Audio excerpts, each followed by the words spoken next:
Hello guys, Jack here, and today bringing you a bit of a chatty video along with some PS4 Naval Strike Domination gameplay.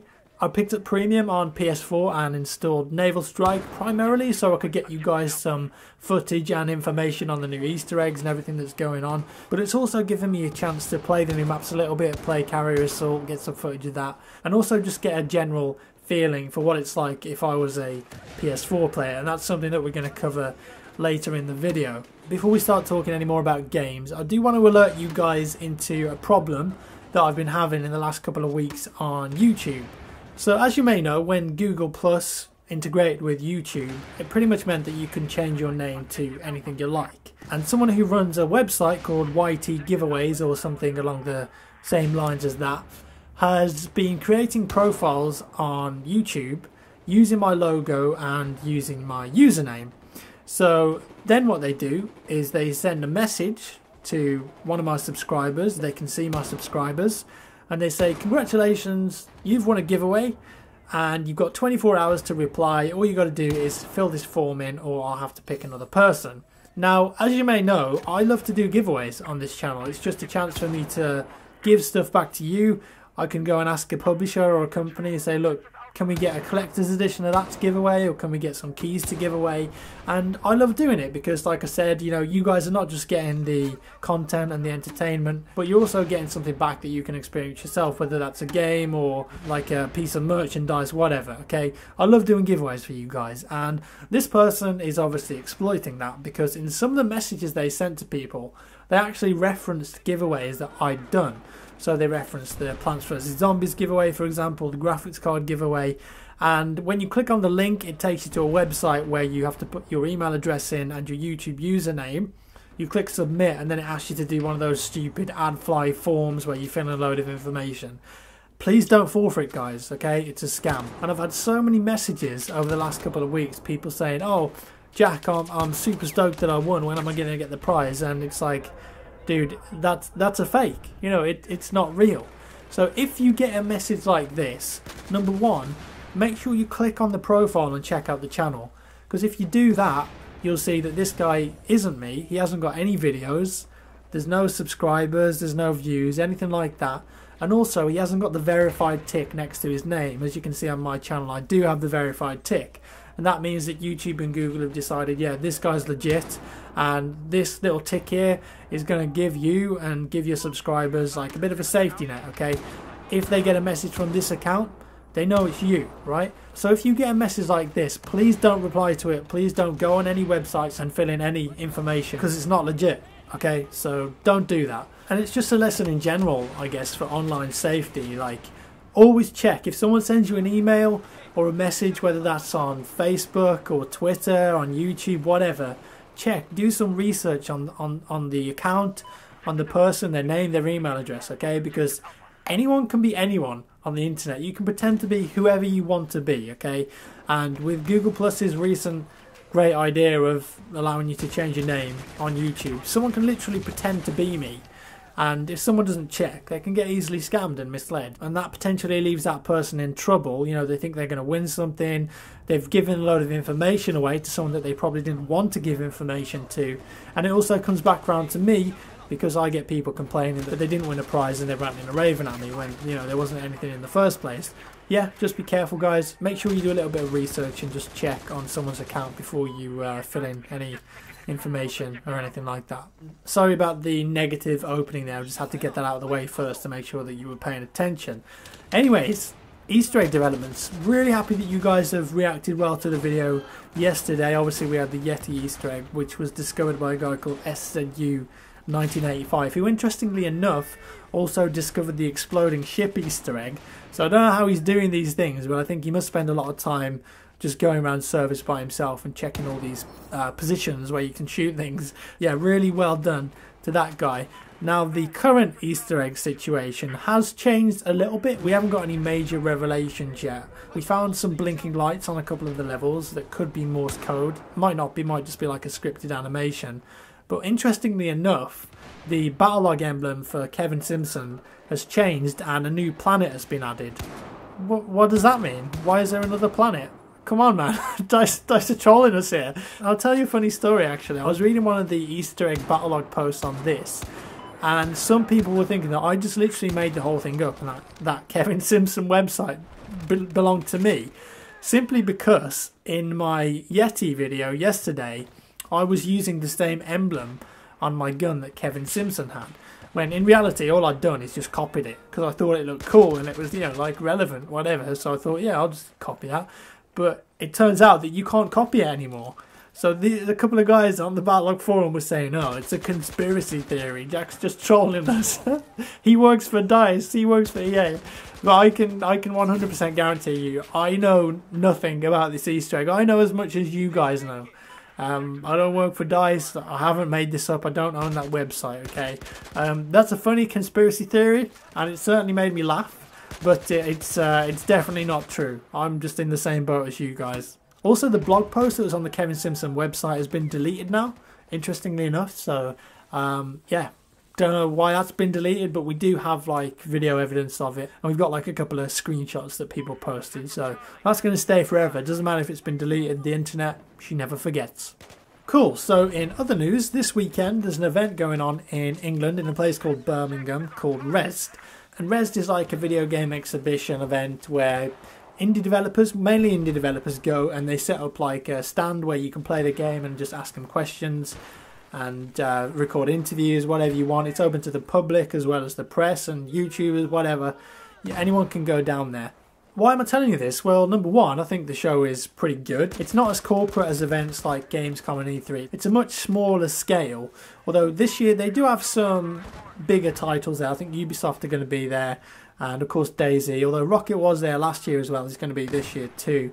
But they're also showing Aliens Isolation to the public for the first time, I think, which is quite interesting, really. I'm looking forward to seeing that. Number two reason I'm telling you this is because I'm going to be there on Friday and possibly Saturday. So I'm going to be speaking to indie devs and learning about their games, recording some interviews, hopefully recording some footage too.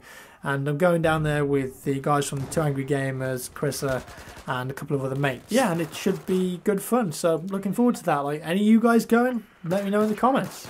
Right, so moving on, as I promised earlier in the video, I want to talk a bit about the PS4 player experience at the moment. When I was on Domination, Team Deathmatch, Conquest Small, no problems. Game ran great, no lag, it was brilliant, had a lot of fun. That's the footage that you're seeing now. However, when I went on 64 player servers, it's unplayable, in my opinion. It's an absolute nightmare.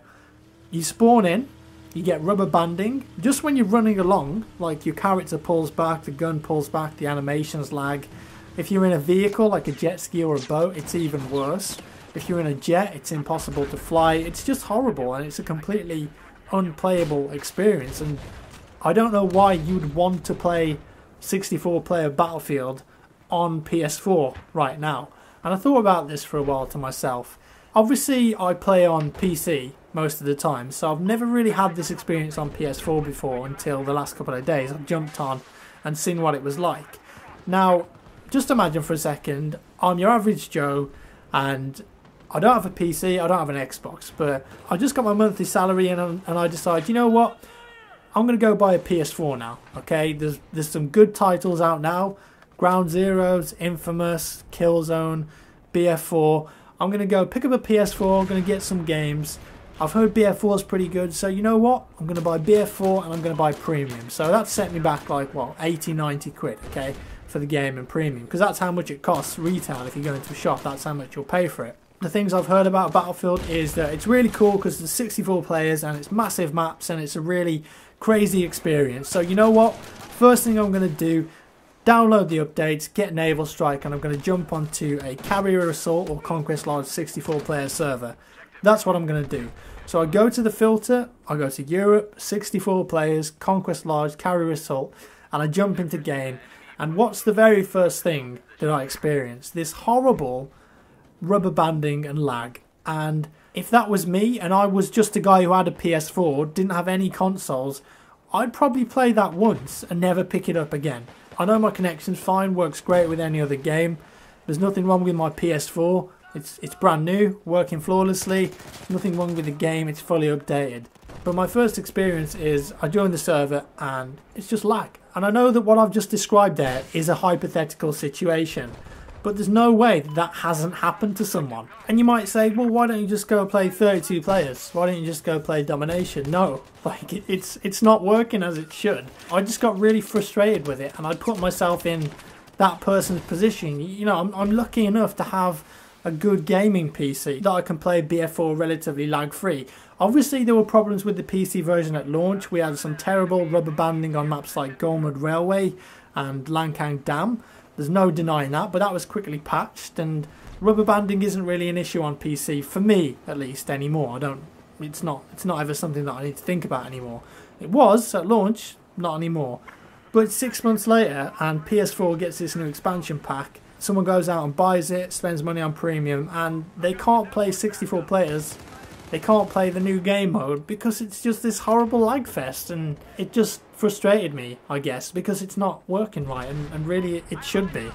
And when I spoke about this on Twitter, a couple of people sent me messages saying, oh, you should just switch to Asian servers, there's no rubber banding there.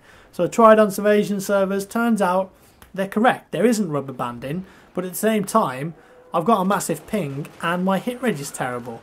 Like, I shouldn't have to switch to Asian servers to get a rubber banding lag-free game when I'm based in Europe and I'm looking for European servers and there's absolutely nothing wrong with my connection. And I'm going to say, this is one of those things that I'm sure DICE and EA are aware of. Like, they know it's a problem and they're working really hard to fix it. But in the state that Naval Strike is on 64 players now, on PS4, they should have just delayed it on that as well, I think. Like, no one should be submitted to that. It's horrible. I'm not overreacting here. If you've got a PS4, go and play it yourself. 64 players, Conquest Large, Carrier Assault. After about 30 seconds or so of a round starting, bam, this horrible jerky lag kicks in. And it just makes you want to kill yourself. It's not nice. Like I said, if that was me and I was a first-time buyer, a first-time player of the series, just picked up my PS4, I'd play that game and I'd never play it again. Maybe I'd come on occasionally for domination because that works fine, but I want to get that 64-player Battlefield experience. I couldn't do it, and it just I don't get it. I mean, why? Why is it like that? It shouldn't be. Anyways, enough of that. I'm sure it'll be patched along the line. I just don't think it should have been released like that, but whatever. I want to finish today's video by talking about G2A.com, and I've had a few people actually message me saying, is this site legitimate? I can't believe that these prices are real. And I totally understand that. Like, you're getting brand new games here for less than half price, so you see that and think, don't really want to put my credit card details in here or use my PayPal account. Doesn't seem legitimate, but I can assure you it is totally legitimate. So what I'm going to do is just talk you through how you buy a game and just show you. But yeah, I'm going to switch over to my PC now and just walk you through the process. Right, so I'm on my PC now on my browser of choice, which is Google Chrome. You want to go to the top, go to g2a.com/r/jackfrags. Link is in the description for the lazy people if you want to click on it there. Press enter, smang. There we go, we're on the website. See, it's nice. Got all sorts of games on here. We've got Xbox Live Points, South Park Stick of Truth, BF4, Skype Premium, whatever that is. I don't know what that is, but yeah, you can buy that if you want. CSGO, Arma 3, BF4 Premium, Titanfall, new Diablo expansion pack. Okay, so there's everything on here. There's also a search bar up there at the top if you want to search for something. And you notice that all the prices are pretty good. These are in euros as well. And this is much cheaper than you can buy the games for on Steam or Origin, right? Now, for the purposes of this video, I'm going to go ahead and buy a Payday 2 Steam CD key global. Bam, buy now. Updating cart, and there we go, that's in my cart. Now, like I said, these are global keys, okay? You can buy this in America, Australia, the Netherlands, Germany, Wales, England. Doesn't matter, it'll work. It's just a Steam key or an Origin key, okay? Nice and easy. You can also donate some money to charity here if you want. That goes to Save the Children. Cheeky little tip for you here, for you guys. If you come down to the discount code box and type in FRAGS, like that, click apply, that actually takes 3% off the total price. So that's a little code that I managed to get for you guys, and that can be used 10,000 times, I think. So don't forget that. every little helps. If you're buying multiple games, you know, 3% can actually be a lot of money. So yeah, don't forget that code FRAGS apply, you'll get 3% off. That's it. Just bang your email address in there, go to payment. Boom. Okay, so you can pay with PayPal if you want. On this occasion, I'm going to pay with a credit card or a debit card. Of course, I'm going to censor all this out so you can't see all my information, right? So give me a sec. Okay, so when you've entered all your payment information, you just click OK. It'll say the order's complete, and then you'll get an email confirming the purchase. Right, so after a couple of minutes, you'll get another email with the shipment, the order number, and get your CD key number 1. Click here. So you click there, that'll open a tab up, and bam, there you go. There's your product key. So all you got to do, copy that, open Steam or Origin or whatever you have, activate a product on Steam. Next, I agree. Paste that in there. Next again, and there we go. PayPal 2 Standard Edition. Next, yep, and let's start installing the game. Bam, it's that simple. So yeah, I've got nothing bad to say about G2A.com. I think it saves you money, and also if you use my referral link, I get a bit of commission every time you buy a game. So yeah, works both ways. As I've said before, you scratch my back, I'll scratch yours, and don't forget to use that FRAGS code as a discount at the end. And yeah, that's all for today, folks. Hope you enjoyed this video. It was a bit of a mixed bag. We talked about Res, PS4, a little bit of update on the Easter egg, a couple of other bits here and there. So yeah, it's been a good one. Thanks for watching, guys. Leave a rating and a comment, and I'll see you in the next one.